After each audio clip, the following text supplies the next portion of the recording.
ओम। आज हम अध्याय 12वें का दूसरा भाग करने जा रहे हैं। दूसरे भाग में भक्त के लक्षण हैं कि भक्त कौन है, कैसे पहचाना जा सकता है, क्या क्या उसमें गुण, क्वालिटीज या लक्षण उसमें होने चाहिए। इस बात का वर्णन भगवान ने करा है। इस माध्यम से भगवान ने गीता के 12वें अध्याय के 13वें से 20वें श्लोक तक 42 गुण या लक्षण बताए हैं, जिसका हम अध्ययन करेंगे। भगवान ने ये गुण और लक्षण जो बताए हैं, ये हमें दूसरे के अंदर देखने के लिए नहीं बताए। भाई वो ऐसा नहीं कर रहा तो इसका मतलब वो भक्त नहीं। ये हमारी अपनी इंट्रोस्पेक्शन के लिए ही है, हमारे अंदर ही देखने के लिए हैं कि क्या हम में ये लक्षण हैं, क्या लक्षण ये धीरे धीरे हमारे में आ रहे हैं। ये हमारे अपने लिए ही भगवान ने बताया है। तो इसी का अध्ययन हमने अब करना है। इससे करने से क्या होगा? अंतःकरण निर्मल होगा, हमारे अंदर के राग द्वेष सारे मिटेंगे। तो जब मिटेंगे तो तब भगवान हमारे को अपने धाम में अपने साथ मिला लेंगे, हम सदा भगवान में फील करेंगे। तो इसका जैसे कबीर ने कहा, कबीरा मन निर्मल भयो, जैसे गंगा तीर, पीछे पीछे हरि हरे कहत कबीर कबीर। तो इसका प्रयोजन और ध्येय यही है कि हमारा अंदर से मन गंगा नीर की तरह का हो। उसके लिए भगवान ने 42 लक्षण दिए हैं। जैसे हमने कहा कि ये अपनी इंट्रोस्पेक्शन के लिए ही हैं। इंट्रोस्पेक्शन करते हुए हमें इम्प्रूवमेंट क्या करनी है उसके लिए हैं। खैर, हम अब आगे 42 लक्षणों की तरफ चलते हैं। 42 लक्षणों को भी भगवान ने इस 8 श्लोकों में ही 5 भाग में बांटा हुआ है। 5 भाग में से किसी एक भाग में भी अगर प्रवीणता हो जाए तब भी भगवान ने कहा कि वो भक्त मेरे को प्रिय है। सारों में हो जाए तब तो प्रिय है ही है। तो इसका हम वर्णन जो अब करना शुरू करते हैं, तो पहले 2 श्लोक में 12 आते हैं लक्षण, गुण जो हमको धारण करने हैं। तो पहला श्लोक 13वां और 14वां श्लोक इकट्ठा हम देते हैं। अद्वेष्टा सर्वभूतानां मैत्रा करुणैव च, निर्ममो निर्हंकार सम दुख सुख क्षमी, संतुष्टा सततम योगी यतात्मा दृढ़ निश्चया, मयि अर्पित मनोबुद्धि यो मद भक्ता समय प्रिया। यो मद भक्ता समय प्रिया करता है कि वो भक्त मेरे को प्रिय है, ऐसा भक्त मेरे को प्रिय है। अब 12 इसमें क्या है? अद्वेष्टा, जो किसी से द्वेष नहीं करता, किसी एक प्राणी से भी द्वेष नहीं करता, वो द्वेष्टा है। मैत्रा, हर एक से मैत्री भाव रखता है। करुणा, हर एक से कंपैशन रखता है, बट किसी के साथ पार्टिकुलर टाइड नहीं है। निर्ममो, किसी के साथ टाइड नहीं है। अगर एक के साथ टाइड होगा तो दूसरे के साथ मैत्री भाव या दूसरे के साथ द्वेष होगा। निरहंकार, उसको अपने अंदर किसी तरीके की ईगो नहीं है कि सारा भगवान का ही दिया हुआ है, प्रकृति का है, मेरे को क्यों ईगो। निरहंकार। सम दुख सुख क्षमी, के सुख और दुख ये दोनों भगवान के ही रूप हैं, ये आते जाते रहने हैं। तो इसलिए इनकी चिंता वो नहीं करता, इससे व्यथित नहीं होता। दूसरे अध्याय के भी जो है 15वें श्लोक में, यम ही ना व्यथ्यन्ते ते पुरुषम पुरुषस्व सम दुख सुखम धीरम सोमृतत्वाय प्रकटे, कि जो भक्त सुख और दुख में भी किसी तरीके से घबराता नहीं है, वो मेरे को ही प्राप्त होता है, वही भक्त है, वही ज्ञानी है। तो यहाँ भी ये सुख दुख में बराबर रहने का। क्षमा, तो क्षमा करने की भी भावना उसमें होनी चाहिए। जो हमारा अपकार भी कर रहा है उसके भी हाँ, अगर हम उसके सुधार के लिए कुछ उसको बताना चाहें तो वो बात अलग है। इसलिए नहीं कि उसने हमको दुख दिया इसलिए हमने उसको कष्ट देना है, इस भाव से नहीं।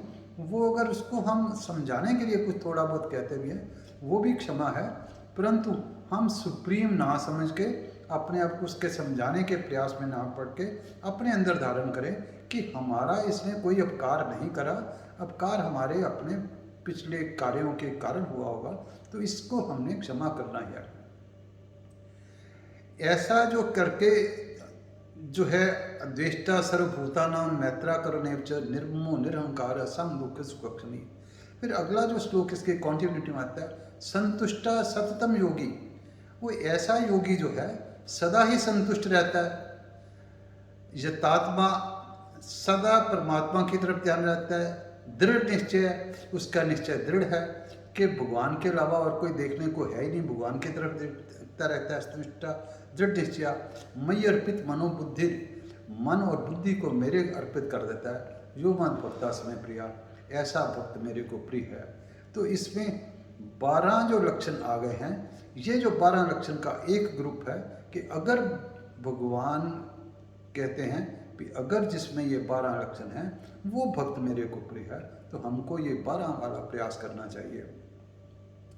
अगला श्लोक इसके आता है अगले में पे, हाँ भी पहला ये भाग हो गया। दूसरा इसके भाग में यस्मानो द्विजते लोको लोको नो द्विजते चया हर्षा हर्ष भ्योद वेगे मुक्तो या सच में प्रिया।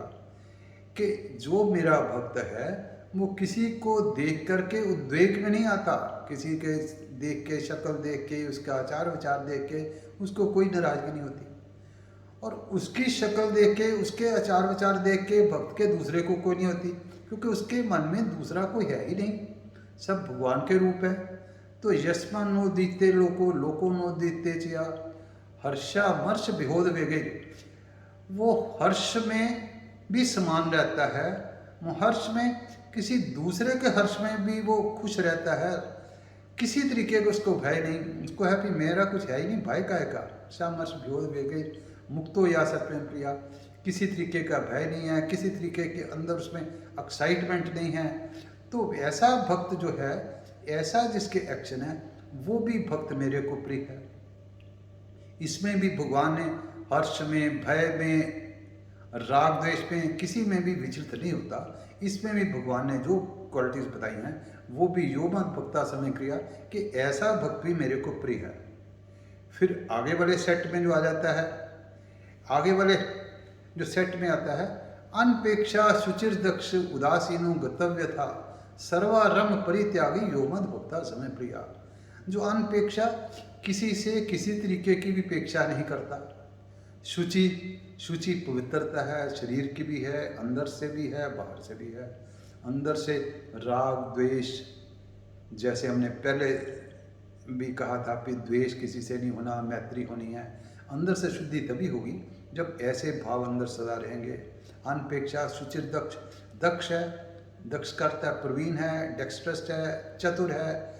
इसलिए चतुर है कि उसको पता कि सिर्फ भगवान का ध्यान ही करना है और कोई नहीं करना। He has understood this fact and that being the reason is always towards God. अनपेक्षा सुचिर दक्ष उदासीनो, उदासीन का इंडिफरेंट, इंडिफरेंट का मतलब ये नहीं कि कोई जो मर्जी होता चले उसके कुछ नहीं करना।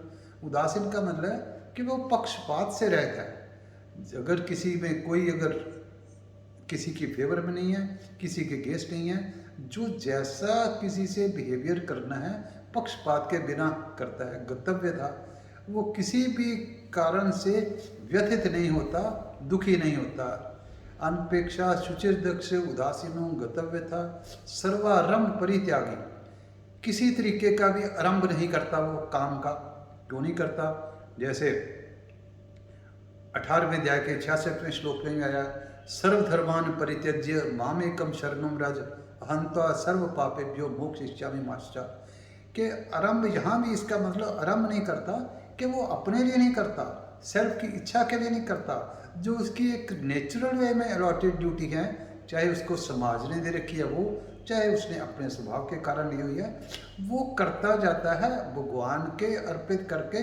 उसमें अपना उसका कुछ भी नहीं है। सर्वारंभ परित्यागी योगमान भक्ता समय प्रिय, कि वो भक्त भी मेरे को प्रिय है। ये तीसरा सेट आ गया। अब चौथा सेट जो आया, समा शत्रुच मित्रेच तथा मानापमान्यो शीतोष्ण सुख दुखेशु समा संग वर्जिता। कि जो शत्रु में, मित्र में, मान में, अपमान में, संग में, लोगों के संग में या अकेले में, समा शत्रुच मित्रेच तथा मानापमान्यो शीतोष्ण सुख दुखेषु समा संग वर्जिता। वो संग में ना संग में एक ऐसा ही रहता है, निष्पक्ष रहता है, व्यथित नहीं होता। तो तुल्य निंदा स्तुतिर्मौनि संतुष्टो येन केनचित अनिकेता स्थिर मतिर भक्तिमान में प्रियो नरा। कि वो निंदा में, स्तुति में, जो मान में, अपमान में, तुल्य निंदा स्तुतिर्मौनि संतुष्टो येन केनचित, संतुष्ट हमेशा रहता है। अनिकेता स्थिर मतिर, उसमें किसी तरीके का भी कोई पॉजेसिवनेस नहीं है। तो ये भक्त भी मेरे को प्रिय है। तो ये भक्त के प्रिय के बाद फिर जो भगवान ने और जो कहा कि यो न हृष्यति न द्वेष्टि न शोचति न कांक्षति शुभाशुभ परित्यागी भक्ति मान्या समय प्रिया। जो किसी तरीके से भी हर्ष होकर एक्साइटेड नहीं होता, जो द्वेष नहीं करता, जो कुछ ऐसे सदा सोचता नहीं, शोक में नहीं पड़ा रहता, ना सोचती ना कामती, किसी की अभिलाषा नहीं करता, तो वो भी मेरे को प्रिय है। ऐसे भगवान ने जो इस तरीके से जो ये कुछ क्वालिटीज़ हैं ये जिसमें होगी तो वो मेरे को प्रिय है। फिर भगवान ने आखिरी श्लोक में कहा कि ये तो धर्म्यामृतमिदम यथोक्तम पर्युपास्ते श्रद्धाना मत परमा भक्तास्ते में प्रिया। जो ऐसे गुणों को अपनाने वाला भक्त है, श्रद्धा से मेरे को अर्पित करके कर रहा है, वो भक्त मेरे को जो है प्रिय है। अब हमने कुछ बताने में कुछ क्वालिटीज़ हो सकता है रह गई हो, तो हम 42 क्वालिटीज़ जो इसमें श्लोकों में आई हैं, मेरे बताने में कुछ रह गई हो तो 42 का एक बार सारा बता देते हैं, ताकि जो अध्ययन करने वाले व्यूअर्स हैं वो अगर गीता के 13वें अध्याय से लेकर 13वें श्लोक से लेकर 20वें तक 12वें अध्याय में करेंगे, तो अगर मेरे बताने में कुछ कमी रही है तो वो गीता के श्लोक पे निर्धारित ये 42 जो क्वालिटीज़ हैं मैं पढ़ के बता रहा हूँ आपको, ये सुनना। पहली है जो किसी से द्वेष नहीं करता। दूसरी जो सबके साथ मित्रता का व्यवहार करता है। तीसरी जो बिना भाव के दुखी जीवों पर दया करता है। जो परमात्मा के सिवाय किसी भी वस्तु में मेरापन नहीं रखता। जो मैंपन का त्याग देता है। जो सुख दुख में परमात्मा को ही समान भाव से देखता है। जो अपना बुरा करने वालों के लिए भी भला चाहता है। जो जय पराजय सफलता और सफलता में भी सेम रहता है और सदा संतुष्ट रहता है। जो अपने मन को परमात्मा में सदा लिखाए रहता है। जो अपने मन और इंद्रियों को जीते रहता है। जो परमात्मा में दृढ़ निश्चय रखता है। जो अपने मन और बुद्धि को परमात्मा के अर्पण करे रखता है।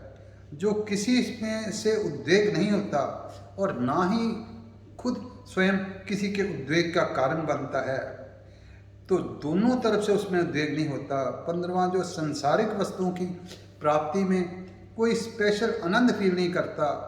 जो दूसरे की उन्नति देखकर नहीं जलता। जो निर्भय रहता है। जो किसी भी अवस्था में उद्विग्न नहीं होता। जो किसी भी वस्तु की आकांक्षा नहीं करता। जो बाहर भीतर से सदा पवित्र रहता है। जो परमात्मा की भक्ति करने और दोषों का त्याग करने में चतुर है। जो पक्षपात से रहित है। जो किसी समय भी व्यथित नहीं होता। जो सारे कर्मों का आरंभ परमात्मा की लीला से ही होता है ऐसा मानता है। जो भोगों को पाकर हर्षित नहीं होता। जो योगी भोगों को जाते हुए देखकर दुखी भी नहीं होता। जो भोगों के नाश हो जाने पर शोक नहीं करता। जो अप्राप्य या नष्ट होने पर वस्तु के किसी तरीके की दोबारा पाने की इच्छा भी नहीं करता। जो शुभ या अशुभ कर्मों का फल नहीं चाहता। जो शत्रु मित्र में समान भाव रखता है। जो मान अपमान के साथ समझता है, एक समझता है। जो सर्दी गर्मी में भी सम रहता है। जो सुख दुख को समान समझता है। जो किसी भी वस्तु में आसक्ति नहीं रखता। जो निंदा स्तुति को भी समान समझता है। जो परमात्मा की चर्चा के सिवाय दूसरी बात नहीं करता, जो परमात्मा के प्रेम में मस्त हुआ कैसी भी परिस्थिति हो संतुष्ट रहता है, जो घर द्वार में ममता नहीं रखता, जो परमात्मा में अपनी बुद्धि स्थिर कर देता है, जो इस भगवत धर्म रूपी अमृत कथा का सदा सेवन करता है, जो परमात्मा में पूर्ण श्रद्धा संपन्न है, जो केवल परमात्मा के ही परायण रहता है। ये 42 जो लक्षण हैं ये इसमें दिए हुए हैं। इसका अध्ययन आप स्वयं बार बार करें, क्योंकि ये पोर्शन जो है गीता में अपने अपनाने के लिए है, ये ज्ञान अपने में धारण करने के लिए, आत्मसात करने के लिए है। ये अपनी इंट्रोस्पेक्शन करते, इसके अगर 42 में से अपने आप ही हर एक के 10 मार्क्स देख के 420 हैं, उसमें देखो कि कितने मार्क्स आपके आते हैं और उसकी आगे डेवलपमेंट करते रहना। यही जो भक्ति प्रधान का ये अंतिम निष्कर्ष यही है कि हमने 7वें चैप्टर से लेकर 12वें का अध्ययन करा कि हमें 42 अध्याय जो हैं लक्षण आ गए हैं, इसको हमने बार बार देखना है। इसी के साथ ही हम इस अध्याय का समापन करते हैं। अगले सत्र में हम 13वां अध्याय, जिसमें भगवान ने निराकार की पूजा को भी श्रेष्ठ बताया, वो हम अगले सत्र में लेंगे। सर्वे भवन्तु सुखिनः, सर्वे सन्तु निरामया, सर्वे भद्राणि पश्यन्तु मा कश्चित् दुःखभाग् भवेत्।